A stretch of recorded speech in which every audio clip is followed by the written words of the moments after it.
So I watched this Bart Ehrman, Justin Bass resurrection debate.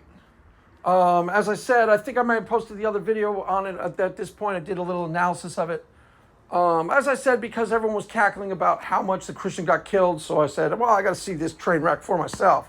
This Christian really got beat that badly. But I'm really glad I did, because it reinforced some things I've been thinking about in terms of the actual weakness of the resurrection argument. Now, I don't think that we shouldn't present it, but there are limitations to it. And the limitations when you were watching Bart Ehrman were so patently obvious, couldn't have been a better illustration. The guy does not believe in the supernatural power of God at all. He made that perfectly crystal clear. So it was like talking to a brick wall. He literally said in the debate, these words. Do you think, he asked Justin Bass, do you think that God could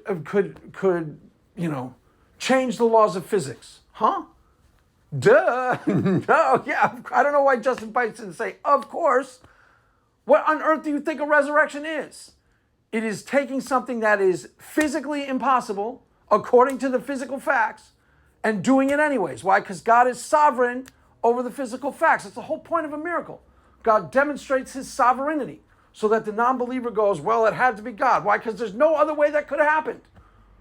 There's no other explanation. Now, the weakness of the resurrection thing is that it was patently obvious when you saw Bart Ehrman. You are dealing with someone who doesn't believe in the supernatural power of God at all, doesn't believe in supernatural occurrences at all. That's why he could make these really, what I thought were very fake analogies, false analogies between Moroni and the resurrection. That's the type of analogy you make if you think of both as equal. Oh, they're both ludicrous supernatural claims, Craig. That's exactly how they're both ludicrous supernatural claims where X amount of people said it happened and we eyewitnessed it. So that's why he thought those comparisons were apt. Now, I've already put out the video talking about the comparisons, but let's just deal with him. If you are trying to move the needle, and your goal as a Christian to move the needle, to get the non-believer to the point of, well, maybe, I didn't believe in God, but still don't necessarily believe in God, but Craig made some really good points there. Craig really got a lot of smart things to say. That should be the goal, to move the needle, to get the atheists going, wah. And you aren't really going to do it through a resurrection debate. Why? Because the evidence being presented, if you watch Bart Ehrman, what you are watching is someone's paradigm of reality. And in his paradigm of reality, there is no possibility of supernatural occurrences at all. He made that perfectly crystal clear. He literally asked him, do you think God can change the laws of physics? Yes, absolutely, of course, case closed, or we wouldn't be having this conversation to begin with.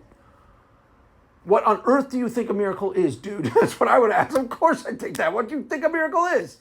Hello? Now, in Bart Ehrman's paradigm of reality, there is no such thing as a supernatural. Now, there's only two ways you are going to... So your goal as an apologist has to be, prior to presenting any evidence whatsoever, why? Because it's fallen on deaf ears. You are presenting it to a brick wall. That is perfectly obvious when you watch that debate with Bart Ehrman. That's why he discounts all the evidence. Why? Because it's not even possible what you're saying happened. So they even tell you, as I've said, extraordinary claims require extraordinary evidence. First of all, there's no such category as extraordinary evidence. There's no such thing. Even if a murder was committed, okay? The guy's fingerprints are on the gun. That's not extraordinary. Those are just facts. There's evidence, compelling evidence, pointing toward that guy as the guilty party. Why? Because his fingerprints are on a gun. He owns that model of gun. And there's a bullet missing from his house, okay? That's not extraordinary. It's normal. Killer shot a gun and his fingerprints are on the gun. That's not extraordinary. It's normal. There's no such category as extraordinary claims. That's one thing they've distorted the whole narrative to begin with, and they've sort of done it on purpose.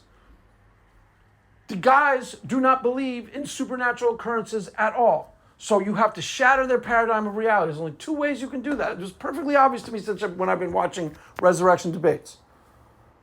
There is some evidence for the resurrection according to these debates. I think they're fine. I just know for a fact that they aren't going to move any atheist at all. They aren't going to move the needle. Look at the one with Bart Ehrman. Go and watch. He didn't even register a maybe. He didn't even register a, yeah, I'll give you that. Okay, that is interesting. He didn't even do that once. So it didn't move the needle at all. It reinforced his own belief that the supernatural doesn't occur and there's no good evidence for the resurrection. It literally reinforced it. The evidence for the resurrection is fine, but to the atheist, okay, it's not strong enough. There's only two ways you're going to move the needle. First, you have to get inside their head. This is why I started looking into presuppositions. One way, get inside their head, rattle their cage. Get them to erode their confidence in their old world, their own worldview, their own paradigm of reality. Then you can present evidence and it's going to be looked at a lot more differently. Prior to you doing that, there's no point in presenting evidence for the resurrection. Why? Because it's not strong enough to move the needle. The only other way that you can be strong enough to move the needle is find miracles that are closer to home, more present in the here and now, that are a lot more convincingly evidenced. But still with that one, there's a lot of precautions. Why? Because you are dealing with people who do not believe in the supernatural at all. That is their paradigm of reality. You have to weaken their resolve in that first. They have to question that underlying assumption, or they're never going to process your evidence the way it should be processed. They're never going to process it accurately. Well, you're basically asking them to believe what according to them, they can't believe at all. They even tell you that. I don't have a choice, Craig. I have no choice in what I believe. I can't believe in the resurrection. Bart probably would say that. I can't believe in the resurrection. You're making a... The thing that drove me nuts, he said like 15 times in that debate. That's fine if you're making a theological argument or a philosophical argument, which is fine if you want to do that. But I'm making a historical argument. That's a different thing. God does not believe in the supernatural power, supernatural occurrences at all. If you're going to present something that is compelling to someone like that, you have two options. Either present them evidence that's resoundingly can't be refuted, which the problem with the evidence is fine, but it's all based on the Bible, a 200-year-old book. So before I start, let me say a word about the, is this brought up the outsider test of faith. In another video I made about a month ago, I was trying to remember the name of that, the outsider test of faith. Now, the outsider test of faith is one of these things that atheists will say, well, you should try the outsider test of faith, like it's some sort of game-changer thing that's going to remove the scales from your eyes and get you to see the truth clearly. The problem is, and this is according to the original guy who founded the outsider test of faith, and if you're a Christian, pay attention to this. I've been hammering away at this a lot. Why? Because it's important. It's important. If you see this clearly, you will see through almost every atheist argument. Every time an atheist presents an argument to you, you should check. Ask yourself a key critical thinking question. Does this have anything to do with the ontological status of God? 95 times out of 100, the answer is going to be none. No, not at all, not even a little. And that holds true for the outsider test of faith. According to, I think his name is John Loftus, I think that's correct. According to even him, I heard his original outsider test of faith. It's for the transubstantiation. Transubstantiation is the Catholic believes that the actual blood of Jesus is appearing in the service. I think that's the right word for it. But anyways, that's what he was originally talking about. Okay, that's absurd. Why? Because there's no tying that in to the ontological status of God. Do you understand what I mean? So let me give you an example. John Buck, I believe John Buck is a practicing Catholic these days. John Buck, you're still a Catholic, right? I don't know for a fact that John Buck believes, actually Stephanie's become a Catholic these days too, and Dry Apologist I believe is a Catholic. I don't know for a fact if any of them believe in transubstantiation, that you're literally drinking the actual blood of Christ and literally eating the body. Okay, I don't know where I stand on that. I'm probably skeptical. Put me down as a maybe, probably not. Okay, I'm sort of a Catholic. I am a Catholic. I was raised Catholic, but I became a Christian at a non-denominational church, so I consider myself a non-denominational Christian. But let's take the outsider test of faith. John Buck and I, let's just say for argument's sake that John Buck does believe in transubstantiation.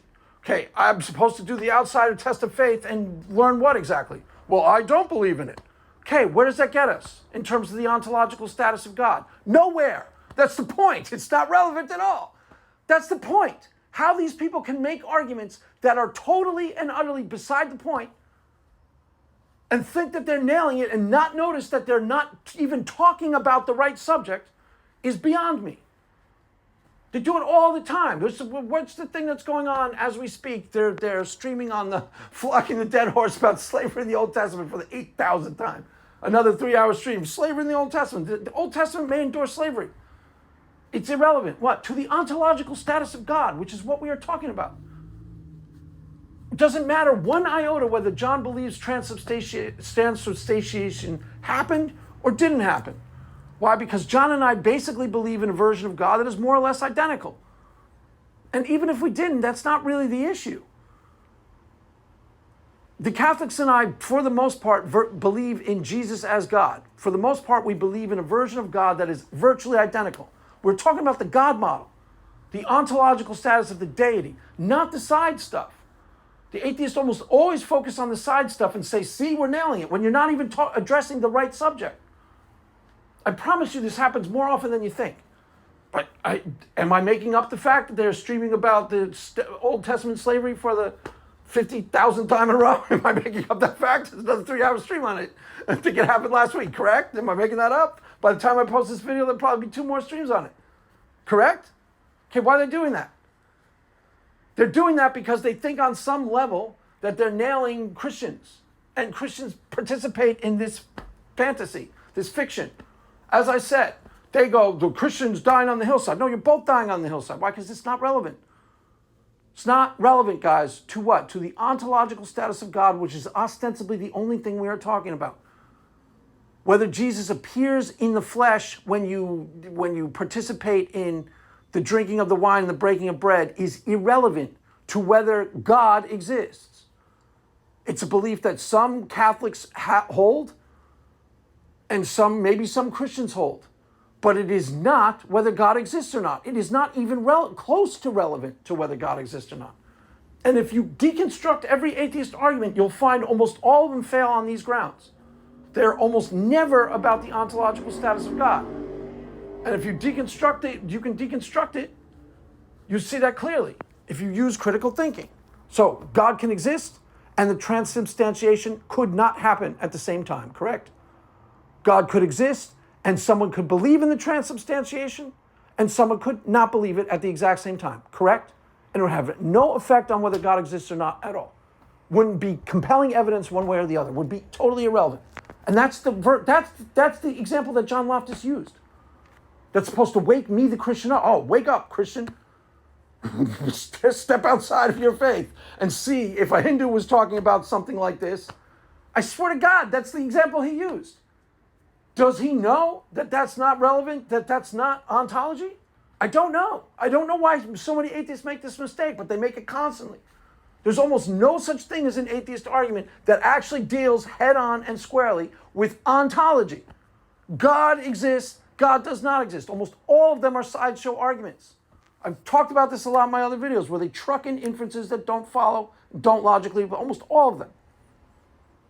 For example, case in point, one of the favorite ones is, the favorite argument is, Old Testament slavery. Got nothing to do with whether God exists or not.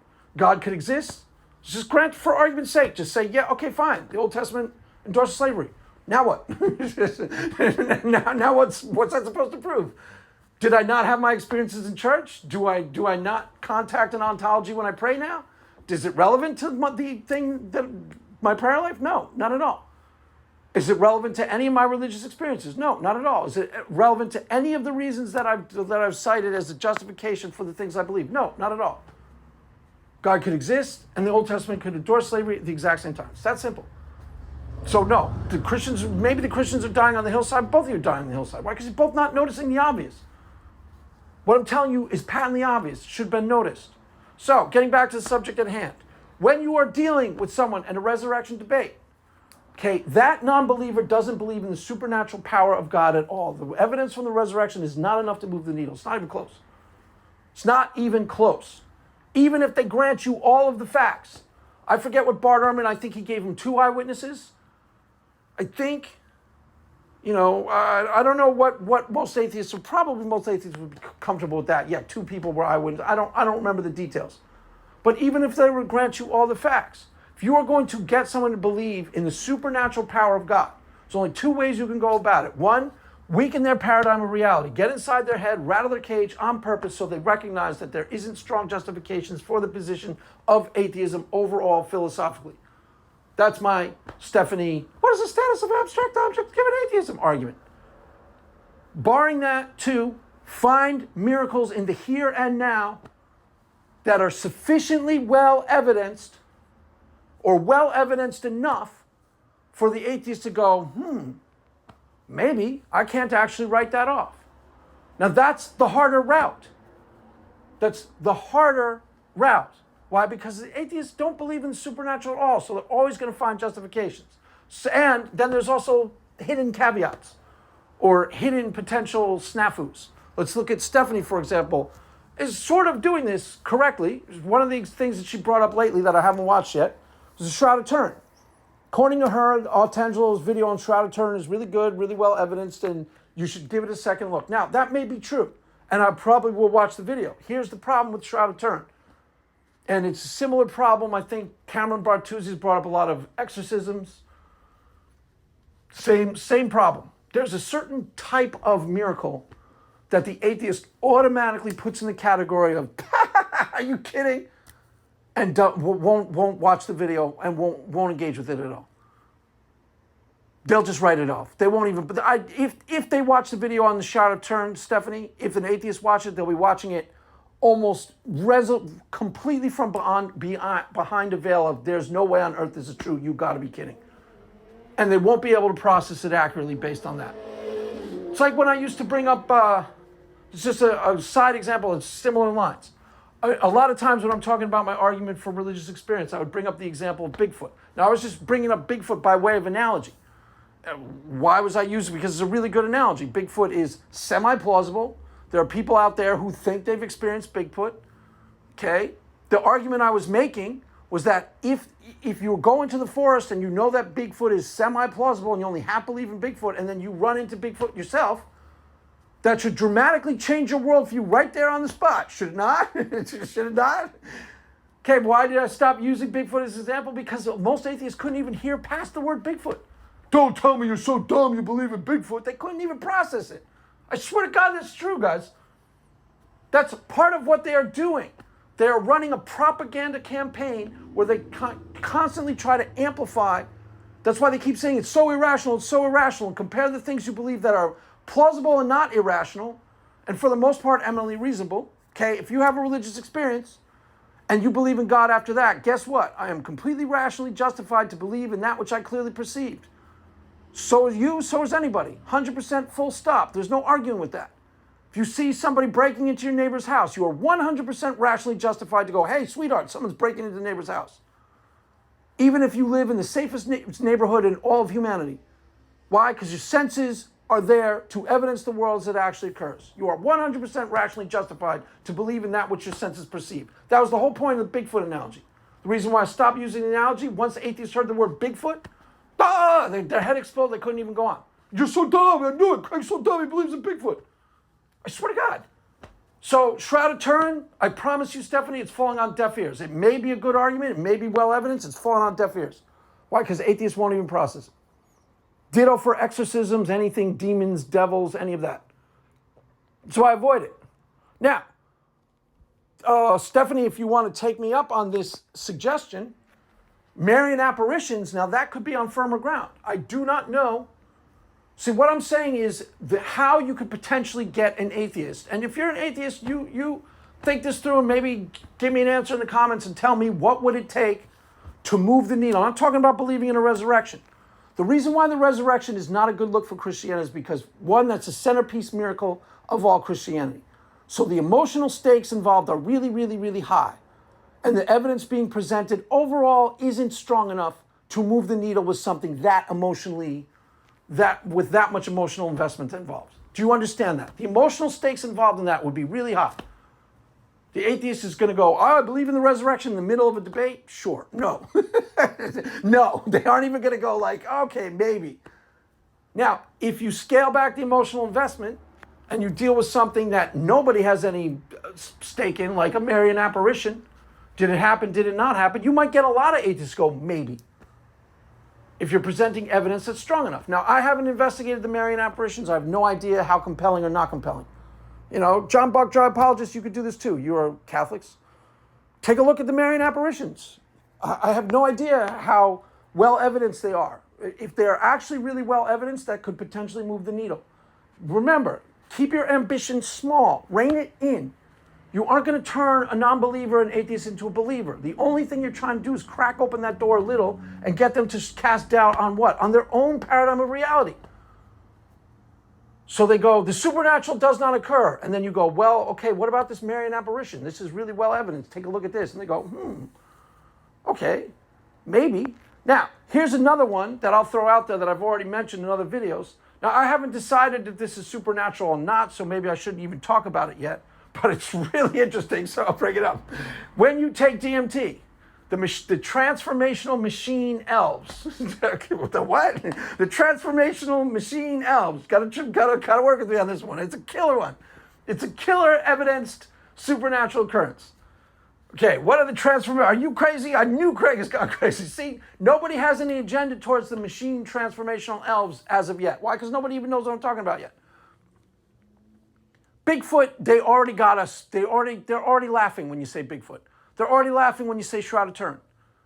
That's the problem. The Shroud of Turin thing may be great, but very few atheists are going to believe that. Why? It's totally discredited in their mind. It's propaganda, fine, but propaganda works, guys. You have to see what propaganda actually does. That's why they're always constantly trying to compare your religious beliefs to things like vampires and fairies and goblins. They're doing that on purpose. They may only be semi-conscious of it, but they're trying to make it seem a lot more outlandish than it in fact is. To walk into a church and have a genuine religious experience and walk out of that church as I really think that there was something to that, isn't all that outlandish at all. It's not. It's not even close. It's completely rational. It's completely normal. I'm 100% rationally justified to believe in that which I clearly perceived. I clearly perceived some form of something in that church that was somehow real, and I wasn't expecting to find it. So I'm completely rationally justified to move in response to that. That's reasonable. That's why I said, if I saw Bigfoot somewhere, you'd be reasonable, completely reasonable for you to go, yeah, I think I saw Bigfoot, if you actually saw Bigfoot. But you can't use that example. Why? Because they'll go, Bigfoot, I told you, he's so stupid. See the weakness? So, what's the issue? Does everyone understand what I'm saying? I admit I'm being a little choppy. It's a little bit too Craig Reedy of a Craig Reed video. It's a little scattered, Craig, I understand. The point is, the Marian apparitions may work if they're actually well evidenced. Why? Because nobody has any agenda, no dog in the fight. The machine elves, the transformational machine elves, killer. I haven't decided if I think they're supernatural yet. There are a lot of variations on what people think they actually are. But here's the interesting part. Everybody who takes DMT, just about everybody, if you take enough of it, I think it's called technically a heroic dose of DMT. If you take enough of it, almost everybody has this experience with these transformational machine elves. Just promise. It's on Joe Rogan. Look it up. Just write transformational machine elves. You'll see Sam Harris talking about it. You'll see Joe Rogan talking about it. William McKenna. Everybody who has taken this certain amount of DMT has some sort of weird experience where they go into this sort of what they call this transcendental place.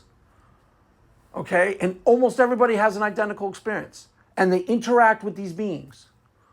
Some people call them elves. What they beings are represented as different, but the experience is almost round the boards.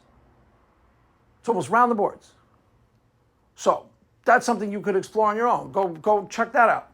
Really weird. I haven't decided if I think those are supernatural or not. But if those are supernatural, here's the thing, I've said this in the other video. When they have already hooked up people who have experienced entities, they've already done this.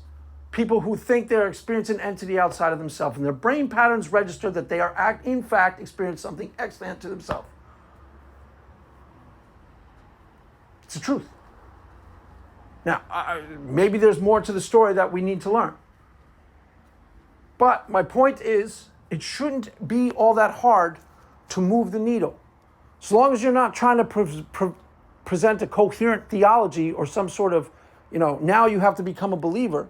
You're just trying to weaken their resolve in the idea that the supernatural does not occur and show them some well-evidenced variations of things that are potentially supernatural where it's really iffy, because there are thousands of examples of things like these. I haven't looked into near-death experiences, but I'm almost positive some of those are legit too.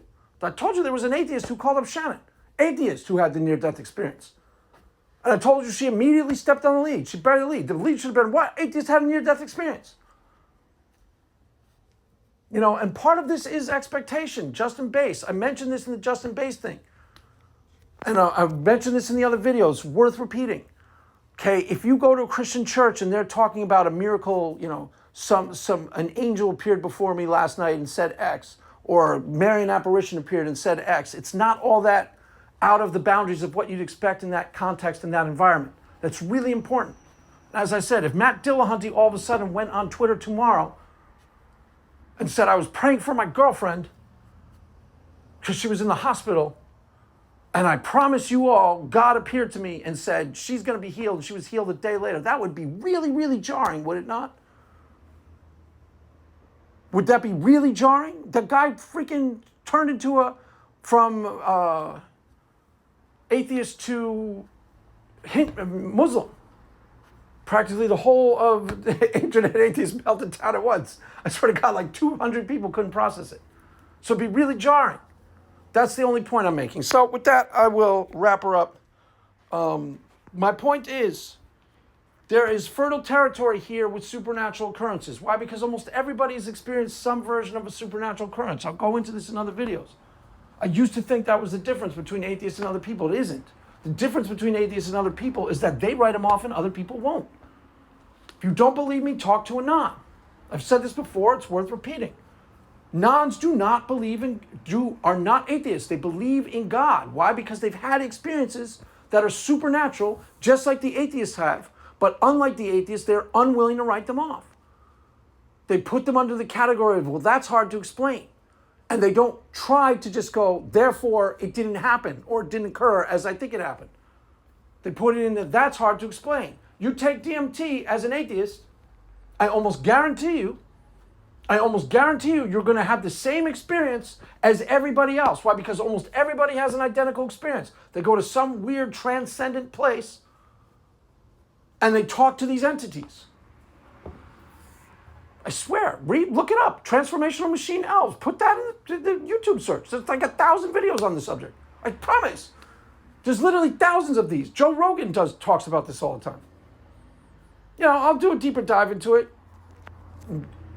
Do it yourself, though. Should be pretty easy for an atheist to weaken their resolve in the idea that the supernatural doesn't occur. Why doesn't it happen? Because they don't look at the strongest examples. They look at the weakest examples and go, ha ha ha, see, Craig? So outlandish and stupid. Yeah, gee, Craig believes Jesus appeared in a burrito in Mexico. Ha ha ha, look how dumb all religious people are. That's what they do. They go to the dumbest, least plausible ones that are the least evidence, and they double down on, see, I've reinforced my non-belief yet again. It's sort of a scam that they're perpetrating on themselves. Why? If you wanted to really know if supernatural occurrences occurred, you'd throw out 95% of the claims, and you only deal with the 5% that are strong and hard to ignore. Those are pretty easy to find. Look up machine elves. I don't know if it's supernatural. Again, I'm not willing to say it is or is not. It's just something that you, the atheist, haven't even thought of, haven't even considered. If you, the atheist, you are wired the same way as every other human being on planet Earth. Remember, the God helmet is supposed to be some sort of debunking of God belief. It isn't. Tells you that the atheist is no different than anybody else. You fire off the right brain chemistry and the atheist starts believing in God too, which proves that my religious experience are actually generating the God belief just as I say they are.